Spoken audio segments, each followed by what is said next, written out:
بسم اللہ الرحمن الرحیم. جو جوابات سننے کے لیے آگے بڑھ رہے ہیں وہ نمازیوں کا پورا خیال رکھیں، نہ ان کے آگے گزرے اور نہ ان کے آگے جا کے بیٹھے، ان کو آرام سے نماز پڑھنے دیں. مسجد میں بلکہ پورے عالم میں آواز ہر جگہ پہنچتی ہے، 75 ملکوں تک پہنچ رہی ہے، تو آپ کو نہیں پہنچے گی جو آپ یہاں آ چکے ہیں. میری والدہ کے انتقال کو 1 سال ہونے والا ہے. میرے بڑے بھائی بول رہے ہیں کہ والدہ کی برسی کر لیتے ہیں. برسی کی کوئی ضرورت نہیں ہے، بدعت ہے. ویسے ہی کسی دن جب آپ لوگ چھٹی میں ہو، رشتہ دار و اعزاء آسانی سے جمع ہو سکتے ہو، تو قرآن خوانی کر لے، کھانا پکا کے فقراء و مساکین کو کھلائے، اور اس دن والدہ کی طرف سے ثواب پہنچانے کے لیے خود بھی کھانا کھا لے. الصدقۃ علی الغنی. فوتگی کے بعد میت کے گھر کتنے دن تک کھانا دے سکتے ہیں؟ احادیث مبارکہ میں تو 1 دن کا آیا ہے، اِسْنَعُوا لِآلِ جَعْفَرَ طَعَامًا فَإِنَّهُمْ شَغَلَهُمُ الْمَوْتُ رواہ الشیخان. لیکن شاہ ولی اللہ اور شاہ عبدالعزیز نے کہا ہے کہ 3 دن تک تعزیت مسنون ہے، اس لیے 3 دن تک کھانا دے سکتے ہیں. صوبہ سرحد وغیرہ میں اور بڑے علاقوں میں تو مہینہ 40 دن تک میت کے گھر والوں کو کھانا دیا جاتا ہے. اس میں کیا حرج ہے؟ غمگین تو ہے وہ، اور ایسا غم تو آسان نہیں ہے. غم جیسا در نہ چی زوڑ شیو مدام دے نوے غم رازی زیتی رہو. میرے خیال میں اس میں کوئی قباحت نہیں ہے. ویسے ہی آپ کھانا پکا کسی کے گھر بھیج دے کہ آج میری طرف سے کھا لے، تو آپ گناہگار ہوں گے. ثواب کا کام ہے، جتنا چاہے کھانا کھلائے. رمضان شریف میں پورے مہینے کا اعتکاف کیا گیا ہے. پیغمبر نے 10 دن کا کیا، فرمایا 10 دن اور، پھر 10 دن اور، پھر فرمایا 10 دن اور. 1 مہینہ پورا ہو گیا. جتنے لوگ ساتھ بیٹھے تھے وہ بھی. اورنگزیب عالمگیر رحمت اللہ علیہ اور بہت سارے اولیاء اللہ 3 مہینے کا کرتے تھے، رجب، شعبان، رمضان.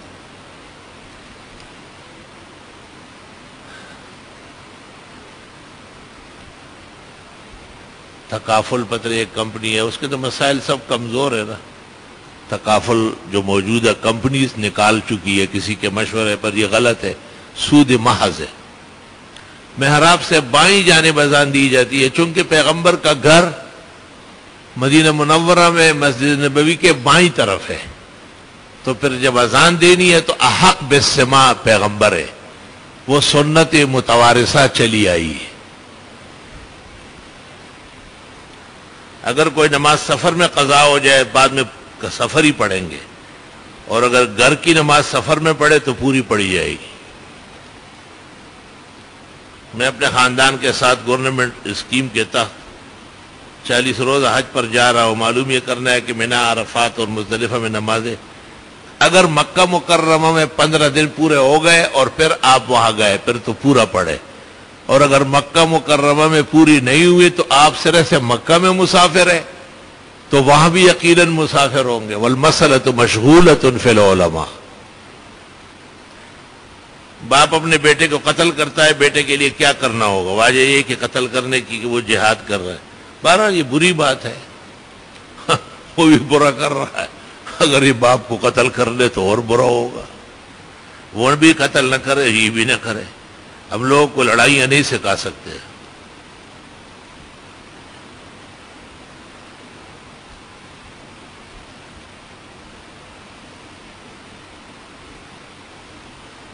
کوئی لمبا چھوڑا قصہ لکھا ہے. یہ مجلس لمبے قصے کہانیوں کی گئی ہے، یہ مختصرات کی ہے. عقل پیدا کرو، مجلس کی قدر جانو.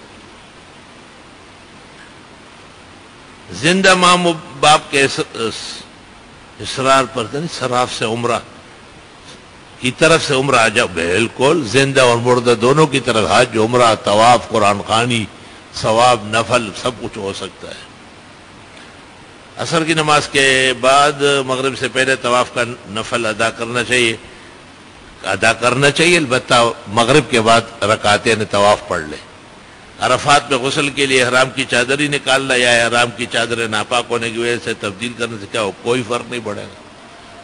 ناپاک کپڑا اتارے، پاک پہنے، اور اگر آسانی سے ہو تو نہا لے. اور نہ وہاں جاتے ہوئے آپ نے نہایا ہے، وہ کافی ہے۔ آپ دعا کریں اللہ مجھے قرآن کے حفظ کی آمین، ہمیں بھی توفیق عطا فرمائے، ہمیں بھی بہت ضرورت ہے۔ جنات کا خاص وظیفہ کیا ہے؟ مجھے جنات کا علم نہیں ہے۔ جو عزیز و اقارب زندگی میں بار بار تکلیف دے، ان سے تعلق کیسا رکھنا چاہیے؟ اچھا رکھنا چاہیے۔ پیغمبر کہتے ہیں سل من قطعاک، جو آپ سے اچھا نہیں کرتے آپ اچھا کریں۔ واعف عمن ظلمک، معاف کر دو جنہوں نے ظلم کیا۔ واحسن الی من اساء الیک، احسانات کرو جو آپ کے ساتھ برائی پر اتر آیا۔ محمد شاہد نواز بطری دعا برائے روزگار، آمین آمین آمین۔ شوال کے بارے میں آپ کا موقف سنا ہے، لیکن مسلم میں کئی کتابوں میں، ترمذی میں سوائے بخاری کے، کہ امام بخاری سعد بن سعید جو اس کا بنیادی راوی ہے اس سے روایت نہیں کرتے۔ روایت ہے تو فاتحہ خلف الامام کی بخاری میں بھی ہے، امین بالجہر کی ہے، رفع دین کی ہے، لیکن حنفی علماء جوابات دیتے ہیں۔ اسی طرح سے طے شوال کی حدیث ہے، وہ صحیح کتابوں میں ہے، لیکن یہ منکرات ہے قرن اول کے۔ مالک کی موطا جو پہلی کتاب ہے احادیث کی، صفحہ 256 دیکھ لی جائے۔ میری کتاب احسن المقال شائع ہے۔ چاند گرہن میں رکعتیں چھوٹی ہو یا بڑی، بس جتنی توفیق ہے، بہتر تو کہتے یہی ہے کہ اتنی بڑی پڑھ لی جائے کہ حتی تنجلی الشمس و القمر، کہ سورج اور چاند، وہ آفتاب اور ماہتاب دونوں گرہن سے نکل جائے۔ رومال سے پگڑی باندھنا سنت، مطلب ہے کہ پگڑی سنت چھوٹی بھی ہے اور بڑی بھی۔ آپ کی پگڑی مختصر بھی رہی ہے اور بڑی بڑی بھی رہی ہے۔ حسن حسین نے اس پر مستقل کتاب لکھی ہے۔ حضرت امام الاسر مولانا انور شاہ نے بخاری کتاب اللباس عمائم میں اس کا ذکر کیا ہے۔ اس لیے رومال یا کپڑا باندھ سکتے ہیں۔ قربانی کرنے کے لیے کتنا مقدار مال ضروری ہے؟ 52.5 تولے چاندی، اس کا تملک کافی ہے، اس پر سال گزرنا ضروری نہیں ہے۔ اگر اسی رات کو بھی کوئی غنی ہوا، کسی نے پیسے آئے، فقہا کہتے ہیں قربانی کر لے۔ اور جیسے قیمتی کپڑے ہیں، گھریلو سامان ہیں، گھر ایک سے زیادہ کئی گھر ہیں، تو ان پر زکوٰۃ تو نہیں آتی، لیکن ان کی وجہ سے فطرہ یا قربانی کر سکتا ہے، کرنا چاہیے۔ فتنہ دجال کا کسی کتاب کا نام بتا دے۔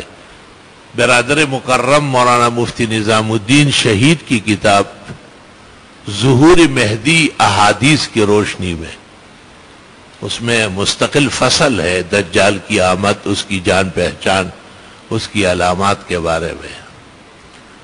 اور محدث مولانا رفیع الدین دیلوی نے علامات قیامت میں بھی اس کا تفصیلی ذکر کیا ہے۔ مولانا بدر عالم صاحب میرٹھی رحمت اللہ علیہ نے ترجمان السنہ میں کافی تفصیل کی ہے۔ مولانا ادریس کاندیلوی نے سیرت مصطفیٰ میں ایک علیحدہ عنوان دیا ہے۔ فرعون تو قبطی تھا ہی نا، لیکن اسرائیل تو حضرت یعقوب علیہ السلام کا نام ہے، یا بنی اسرائیل، اے یعقوب پیغمبر کے بیٹو۔ تو وہ قبطیان تھے فرعونان، اور یہ تو اسرائیلی تھے۔ ہم جس طرح سلے ہوئے کپڑے پہنتے ہیں، یہ کسی حدیث سے ثابت ہے، تو آپ ایک دن پورا تان اپنے اوپر ڈال کے ویسے آ جائیں، دیکھتے ہیں کہ آپ اپنا وہ لنگوٹا اور بربن کونا وہ کیسے بچائیں گے آپ۔ تو عقل کا تقاضا ہے کہ کپڑے سلے ہوئے ہو، اور چونکہ احادیث مبارکہ میں ہے کہ احرام کی حالت میں ان سلے غیر مخیط پہننا ہے، تو اس کا مطلب یہ ہے کہ اور حالات مخیط سلا ہوا پہنو، ثابت ہی ثابت ہے۔ اگر ایک بندہ کراچی سے پنجاب جانے کے لیے ریلوے اسٹیشن پر آ جاتا ہے، ادھر ہی اس کی نماز کا وقت ہو جاتا ہے، تو ریلوے اسٹیشن کراچی کے اندر ہے، کراچی کے اندر ایئرپورٹ بھی ہے اور ریلوے اسٹیشن بھی ہے، وہاں کوئی مسافر نہیں ہوتا۔ کوئی مسافر آیا قیام کی نیت سے تو مقیم ہو گیا، کوئی مقیم جا رہا ہے تو جب تک کراچی کے حدود سے جہاز نہیں اڑا یا ریل گاڑی اور بس حدود یعنی کراچی گیٹ سے آگے نہیں بڑھا، اس وقت تک وہ کراچی ہی میں ہے. اگر یہاں پڑھنا پڑا تو پوری پڑھے گا. خدا تجھے نور العزا سمجھنے کی توفیق دے. جس طرح وطر کے متعلق اجعلوا امر کا صیغہ استعمال ہوا ہے، اسی طرح مشکات میں سنن دارمی کی حوالے سے وطروں کے بعد نفل ثابت ہی نہیں ہے تو قولاً فعلاً منسوخ اور متروک ہے. امام بیہقی نے السنن الکبریٰ میں ایک باب قائم کیا، باب ان الرکعتین اللتین بعد الوتر ترکتا. وطروں کے بعد 2 نفل اگر کہیں پڑھی گئی یا کہا گیا وہ سب متروک ہو چکے. اجعلوا آخر صلاتکم باللیل وطرن. اللہ تعالیٰ آپ کا سایات فتح ہمارے سروں پہ تاز. آمین آمین. اسی طرح سب دوست اور بزرگوں کو اللہ مبارک زندگی، اچھی صحت، عزت اور حیا، حفظ و امان کی زندگی نصیب فرمائے.